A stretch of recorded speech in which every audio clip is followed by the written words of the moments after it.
전국을 떠돌던 직업군인 남편을 만나서 사랑에 빠졌다는 이 씨.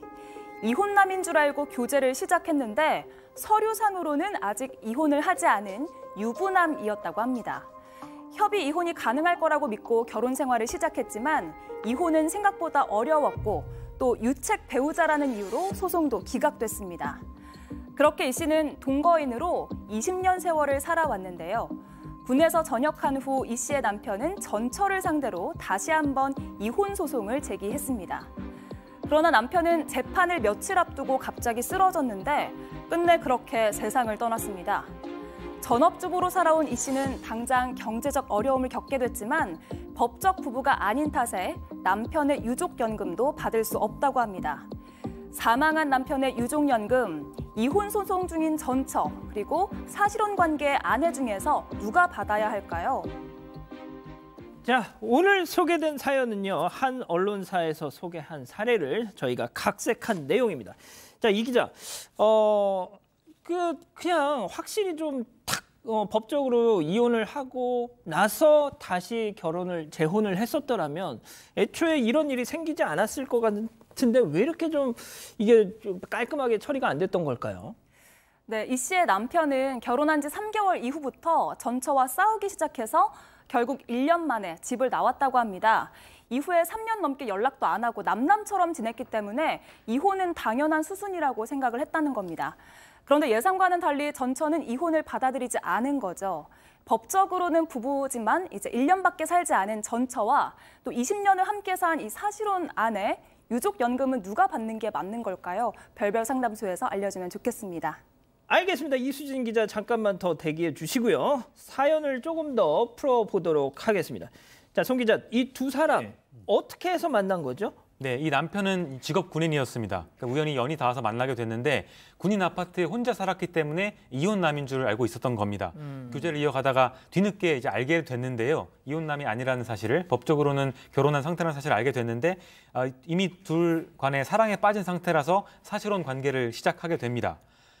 근데 또 남편은 결혼한 이후로 아내와 남남처럼 지냈기 때문에 이 전처도 이혼에 동의를 할 거라고 믿어서 앞으로 이혼을 할 수 있을 거라고 생각하고 문제가 되지 않을 거라고 생각을 했던 겁니다. 그리고 결혼 승낙도 받았고 부모님께 허락도 받았는데 부모님께는 서류상 이혼이 안 된 걸 알면 허락을 안 해주실까 봐 서류상 이혼이 된 것처럼 말을 하고 일단 결혼을 한 상태로 부부관계를 이어왔습니다. 자, 우리 가족 여러분들도 법률혼으로 맺어진 부인이 받는 게 맞다. 아니면 사실혼으로 있는 부인이 받는 게 맞다. 좀 생각을 좀 적어 주셨으면 좋겠네요. 벌써부터 뭐 갑론을박을 하고 계시는 것 같은데, 자, 그런데 말이죠. 저는 이게 아직 저는 미혼이라서 그런지 결혼을 하고 진짜 사실상 별거를 하고 정말 더 이상의 혼인 관계를 이어갈 것 같지 않은 부부들이 법적으로 이렇게 종지부를 안 찍고 그냥 떨어져 사는 이런 경우를 보면서 그냥 깨끗하게 법적으로 이렇게 우리 양 변호사님 같은 분들이 하실 일 많게 좀 하지 왜 저렇게 할까? 저는 좀 궁금했거든요.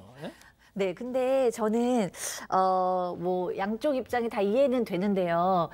너무 이 사망한 남편하고 이 사실혼의 이 여성이 단순하게 생각한 것 같아요. 그러니까 결혼해서 3개월밖에 안 살았고 그다음에 사이도 안 좋아서 3년이나 떨어졌었는데 당연히 이혼을 해주겠지라고 생각을 하고 동거를 시작했다는 거잖아요. 그리고 이제 보통 사람들이 봤어도 아니 애정도 없고 왜 3년 동안이나 떨어져 있었는데 왜 이혼을 안 해줘라고 생각하는데요.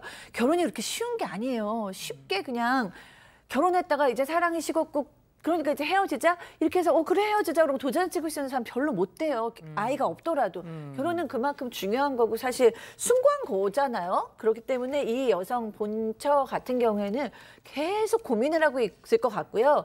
마음이 하루에도 여러 번 바뀌겠죠. 그냥 이혼해 버리자라고 생각이 들었다가 그래도 남들 보기에도 여러 가지로 부모님한테도 죄스럽고 그러니까 그냥 계속 고민하고 괴로웠던 중이 아닐까라는 생각이 전 들어요. 저는 진짜 이 사연을 딱 들으니까 이혼 전문 변호사인 양 변호사님이 그래도 참 좋은 일 하시는구나 이런 생각이 좀 드네요. 저는 되게 좀 안 좋게 봤거든요, 솔직히. 예? 생각보다 소송 법적인 문제를 떠나서 그 어떻게 보면은 심리적인 부분들까지도 많이 풀어내는 과정이에요. 사실 이혼 소송이. 그래서 저희도 정신노동을 한다라고 스스로도 여기거든요. 그냥 법적인 문제만 가지고 재판도 이혼 소송은 그러니까 법에 따라서만 하지 않습니다. 그리고 가사법원을 하는 판사님들도 자신이 어떻게 보면 소신을 가지고 그 일을 하시는 분들도 따로 있어요. 그러니까 일반 직과는 달리 나는 이쪽에서 좀 어떻게 보면은 법적인 봉사를 하겠다라는 그런 분들도 있을 정도고 또 지금 이게 요즘 세태를 생각하면은 조금 달라요. 우리가 굉장히 급속도로 달라졌지 않습니까? 사회가. 언제인지는 모르지만 20년 전, 이미 20년 이상을 지내셨다고 하면 호적 제도가 남아있었던 시절입니다. 호주제가 2005년도에 없어졌잖아요. 그때 조금 연배가 있으신 그런 분들 같은 경우에는 서류상이나마 이혼이라고 하는 것이 남아있는 걸 굉장히 힘들어하십니다. 지금 젊은 또 세대랑은 또 완전히 달라요. 그래서 전처 입장도 어느 정도 이해는 가고 근데 그러다 보니까 새로 만난 이 사연의 주인공 같으신 경우에도 이게 그 서류상 정리가 안 되면 자신의 아이를 낳아도 호적에 올리지를 못합니다. 호적에 올리지 못할 뿐만이 아니라 그때 호적제가 있었을 때는 뭐냐면 어느 곳에도 이 아이를 서류상으로 등록을 못할 수도 있는 그런 상황에 굉장히 안타까운 상황에 처해 있었고 게다가 그게 정리가 안 되는 바람에 또 이 친정하고도 사이도 틀어졌다고 하고요. 친정에서는 왜 그런데 그렇죠. 가서 왜 그런 인간하고 만나서 결혼했냐고 그런 일을 해서 지금 말이야 아이도 못 낳고 또 건강이 안 좋아져서 아이도 못 가졌다라고 하거든요. 굉장히 여러모로 힘든 삶을 사셨던 겁니다. 자, 그 팀장님은 올해 결혼 몇 년 차신가요? 저는 한 40년 됐죠. 아이고 40년. 아니 그러면은 팀장님 입장에서는 이 케이스, 이 사례에 대해서 좀 어떤 생각이 드셨습니까? 그렇습니다. 원래는 이제 기러기 아빠라고 아시죠. 외국에 갔을지 모르지만 같이 국내에 있는데 3개월 같이 산 다음에 헤어졌다고 한다면 좀 남편이 제가 보기엔 조금 군대 생활 오래 했다고 한다면 그 전에 좀 이혼했으면 싶었는데 결과적으로 미뤘다가 이제 신청하려다가 사망하신 거 아닙니까? 불행하게도. 그런데 3개월 살고 헤어졌다 그런다면 사실은 그거는 혼인관계가 해소가 된 거나 마찬가지인데 법적으로는 안 됐지만은 그러니까 이 지금 동거녀는 상당히 안타깝기도 한데 우리나라 법은 변호사님 말 맞다나 지금 부부로 안 돼 있기 때문에 혜택을 받을 수가 없지 않습니까? 그러니까 이제 문제인데 어떻든 제가 보기에는 이 동거녀가 좀 불쌍하고 안타까운 마음이 너무나 드네요. 그렇군요. 자, 정말 변호사님 짧게 좀 부탁드릴게요.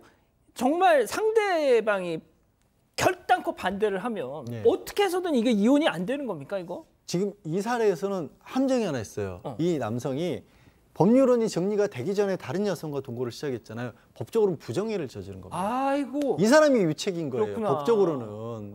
그렇기 때문에 이게 이혼하기가 쉽지 않았던 겁니다. 알겠습니다. 자, 그러면 이쯤에서 별별 상담소 오늘의 궁금증 짚어보죠. 자, 사실혼 배우자 사망한 남편의 유족연금 받을 수 있나요? 자, 지금 우리 가족 여러분들은 진짜 지금 팽팽합니다. 진짜 법적으로 부인인 사람이 받을 것이다, 아니다, 사실혼 같이 산 횟수가 몇 텐데 지금 뭐 이러면서 팽팽한데, 자, 양 변호사님 좀 판단을 좀 해주시죠. 일단 원칙을 그냥 말씀을 드릴게요. 사실혼 배우자도 연금은 받을 수 있도록 법은 하고 있어요. 왜 그러냐면 이게 왜 만들어졌냐? 군인이잖아요. 특히 군인, 경찰, 소방공무원 이런 분들은 그런 일이 있어서는 안 되지만 결혼식 해놓고 혼인신고하기 전에 목숨을 잃는 경우도 있습니다. 그렇죠. 그렇죠. 그렇기 때문에 특별히 이런 규정을 두고 있거든요. 그리고 그게 아니더라도 어쨌든 오랜 기간이 있으면 그걸 제도적으로 인정해 주는데 문제는 법적으로 법률혼인 전체가 배우자가 있는 경우에는 사실혼 주장하기가 어려워요. 근데 이걸 또 그러니까 이걸 벗어날 수 있는 방법은 이전 결혼이 사실상 이혼이다라고 할 수 있는 그런 주장을 할 수는 있거든요. 근데 이 사실상 이혼이 정말 인정받기가 어려워요. 그러니까 사실상 이혼이라는 것도 후에 다른 배우자가 있는 상황에서는 주장하면 잘 안 받아들여집니다, 우리 법원이. 자, 변호사님 그러면 마지막으로 하나만 더 여쭤볼게요. 지금 말씀하신 것처럼 이 유족연금을 사실혼 지금 이 사연을 보내신 분이 받게 된다. 그럼 그 전처는 이건 동의 못해 하면서 문제 제기를 한다면? 그래서 말씀드린 것처럼 만약에 사실상 이혼이 법원에서 인정을 못 받으면 연금에 대한 권리는 전처에게 있게 되는 거예요. 상속도 전처만이 받을 수가 있어요. 아니 그러면은 이게 조금 몇 대 몇 나눌 수도 없는 겁니까? 그렇게 나누는 게 아니죠. 누구에게 권리가 있느냐 없느냐의 문제인 거죠. 그렇군요. 알겠습니다. 자, 일단 별별 상담소 이 정도로 오늘은 마무리하고요.